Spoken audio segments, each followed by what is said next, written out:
Hello, everyone, friends. So, here's another market review. I know you've been waiting for my updates. Today, I'll tell you what I expect next for Bitcoin's price movement. Of course, we'll also look back at how the scenario we discussed yesterday played out. Well, not scenarios, but the one scenario we talked about yesterday. And of course, we'll also discuss what might happen today. Before we get started, let me remind you that we're using the Trading Platform Pro service. This is a platform we developed for analyzing limit orders as well as margin orders. These are exactly what show us the future of the market, meaning its intentions. So yesterday we talked, I recorded the review at 11 in the morning, and now it's 11 again, just keep that in mind. Here you can see the time displayed. You'll probably see this in the evening. If you want to see it earlier, you need to join my Telegram directly. The links are in the description. But what's the idea here? So here we talked about expecting to see a price drop, right? So it was 11 o'clock when I recorded the review on the 6th. 11 o'clock, it was somewhere around here, right? After that, we saw the price drop by 2%. Why? Because the market was in a distribution zone. When on the total, meaning across all Binance spot pairs combined, there's an anomaly where there are more limit sell orders than buy orders. That's when the price starts to drop. All shorts, this is a synchronized story. So if anyone thinks that news supposedly comes out spontaneously, you're mistaken, guys. First, the people who know what news is coming prepare for the event, distributing the coins they accumulated earlier, and only then do they start driving the price down when the news hits. That's how it works, and there's no other way. Yeah, because I keep hearing things like, oh, something's about to drop and the price will shoot up, or something's about to drop and the price will bounce down. All of this can be seen in advance. So, what happens next? Next, yesterday we did a stream with you in the evening and talked about how we also expect to see lower prices. I mentioned that buying with the first order, or rather selling, wouldn't be a mistake. Let's take a look. There's a 1.5% move in Bitcoin, and naturally it's more for other altcoins. Accordingly, all of this has worked out for us as well. At the moment, we can see that there is no longer a short situation right now. In other words, it's definitely not the time to short now, because we open a short when the diffs become greater than the mask, that is, when the green line is above the red one, since that was the last time such a situation occurred. By the way, today I'll record an educational review on this topic so you can understand how it works. You'll be able to see this educational breakdown of the trading strategy in my Telegram channel. But the point is that even here, if we open a short with the first order, and by the way, I did open a short here, then afterwards Bitcoin brings in 8%. Yes, at first it didn't go our way, but still, the setup worked out. Here again, there was a shift, and right away the price was pushed down by 5%. And here, short anomalies formed again, and this time they happened at even lower prices than before. Last time, the high was higher, which means we have a short trend at the moment, a local short trend. But since there's no divergence shift in the order book right now, there's no new entry point for a short. They were here. At the time of this review, they're gone. If there's no entry point for a short, let's see what's going on with the long entry points. Well, the long entry point was yesterday. That's exactly where I closed my short.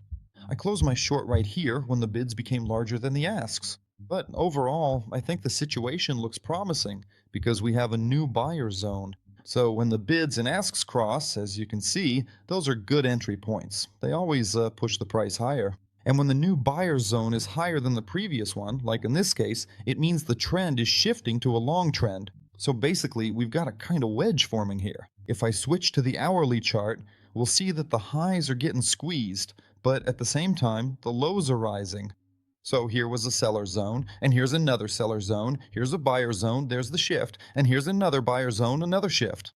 So it's a kind of wedge. Ideally, we need to break out of this wedge to the upside, and then we can say the trend has changed. And there was exactly the same phase from February 5th to April. Yeah, this phase too, we were just stuck in one place the whole time, and only from this buyer zone did we finally break out higher. Alright, let's set aside the lyrical stuff for now. So at the moment, there's no entry point for either a long or a short right now, as of the time of this review. They were here, but entry points don't appear every minute, you have to wait for them. At this phase of the market that we're in right now, I only trade Bitcoin futures. I absolutely do not recommend anyone trade altcoins, because it's just not the right time for altcoins yet. The time for altcoins will come a bit later, but not now. Only then will it make sense to trade altcoins on futures. So that's the first thing we've covered. These are the limit metrics for intraday trading, which tell us that there are currently no trading opportunities, no setups for opening trades at the moment. Now, of course, we need to take a look at what's happening with margin loans. Here, of course, there's a negative sign, which basically tells us that now's not the time to rush into longs either. Let me remind you that we look at margin loans across all pairs available for margin trading. When someone borrows USDT from the exchange, they do it to buy coins on margin with those funds. Accordingly, if at any given moment there are a lot of people wanting to buy on margin, the market moves against them, just like it did here, and here as well. Basically, in any situation I open up right now, we'll see that there was a decline whenever margin loans exceeded $250 million in a single day.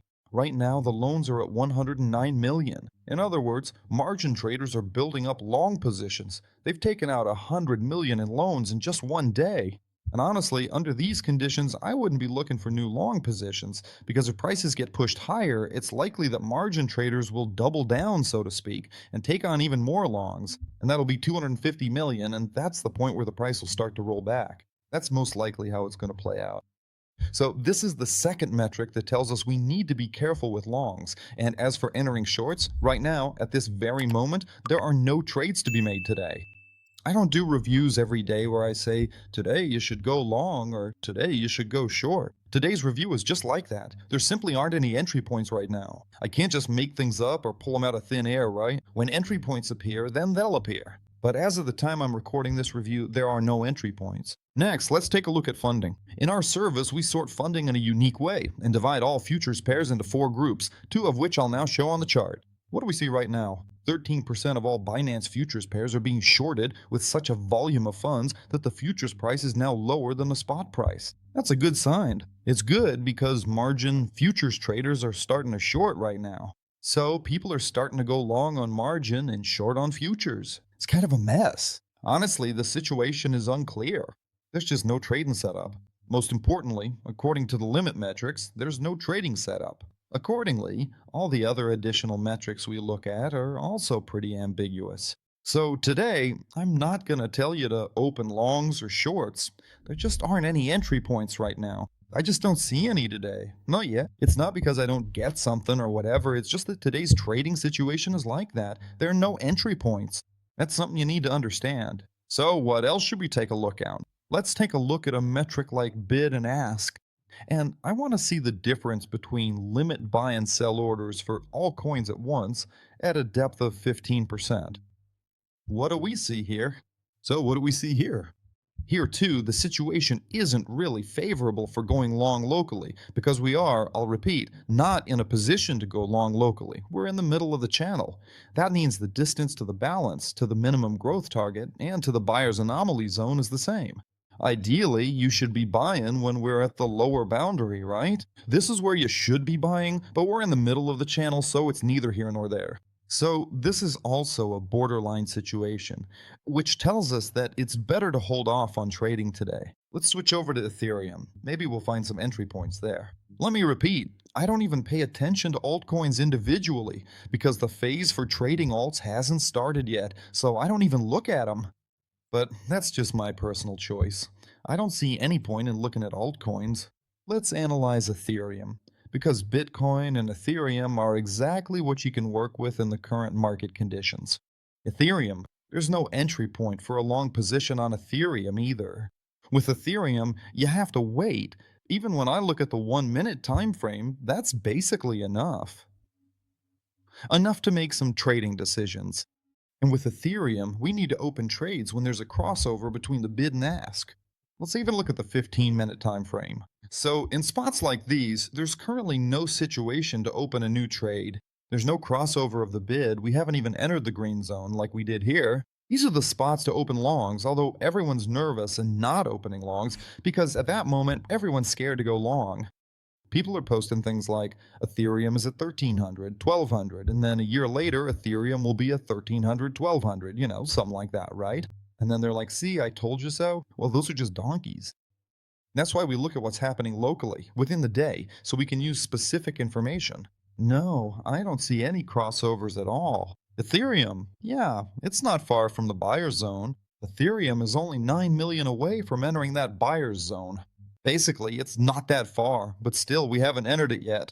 So the situation is 50-50 here as well. Let's take a look at the delta.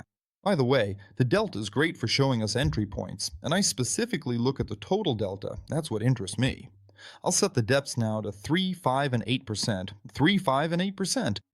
What's happening across all spot pairs at these depths at the same time? Delta is simply the ratio of bid to ask. So, what do we have here? What's the situation? When should we consider going long? Well, at the very least, when the delta heats up to the zones I've marked, right? At least from there. That's for the market phase we're in right now. But so far, we haven't gotten close to it. Not yet. So, let's sum things up, guys. We could talk for a long time and look at all the metrics, but as far as intraday trading goes, there are no entry points today. You need to wait until the market reaches, so to speak, a coiled spring moment, and only then make long or short trades. If you want to get updates on my market actions in real time, join my Telegram channel. Subscribe to this YouTube channel so you don't miss new videos that'll help you make money, and, most importantly, not lose it. That's all for me for now. Thank you all. Goodbye.